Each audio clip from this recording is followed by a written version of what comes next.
خان مشکل ضلع ہے، اس کا لا اینڈ آرڈر کا بھی ہے، یہاں پہ سیکٹریل ایشوز بھی ہیں، ہمارے کئی پوسٹوں پہ اٹیکس آئے ہیں، روڈی پہ 2 اٹیکس آئے ہیں میرا خیال ہے کوئی پچھلے 4-5 دنوں کے اندر ٹکواڑا پہ اٹیک آیا ہے، یارک تھانے پہ اٹیک آیا ہے، تو یہ اٹیکس یہاں پہ آئے ہیں۔ ہمارا مقصد آپ لوگوں کو گیجٹس فراہم کرنے ہیں، کچھ ایریاز میں ہم نے کیے ہیں، کچھ ہم زیادہ کر رہے ہیں تاکہ آپ کو یہ تھرمل امیجنگ کیمز اور اسکوا سائٹس اور ساتھ ہی ساتھ آپ کو کوارڈ کاپٹرز مل سکیں تاکہ آپ دیکھ سکیں۔ ہمارے پاس ایلیٹ بھی ہے، مزید بھی آپ کو بھجوائیں گے، ہم آپ کو اے پی سیز بھی دیں گے تاکہ آپ کا رسپانس بہتر ہو سکے۔ سی ٹی ڈی کی استدعاء کار بڑھانے کے لیے ہم نے پرابلی جو 2 ہمارے سب سے سیزنڈ ویٹرن افسر تھے وہ ہم نے ڈی اے خان بھجوائے ہیں، اور یہ اس لیے بھجوائے ہیں کہ ڈی اے خان اور بنو ڈویژن اس وقت سب سے بڑا چیلنج ہے۔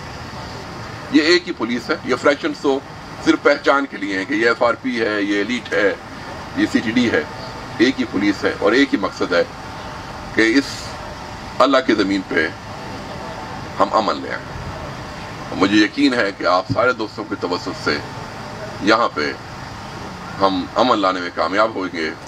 آپ کا اللہ حامی و ناصر ہو۔ پاکستان زندہ باد، پاکستان زندہ باد، خیبر پختونخوا پولیس زندہ باد۔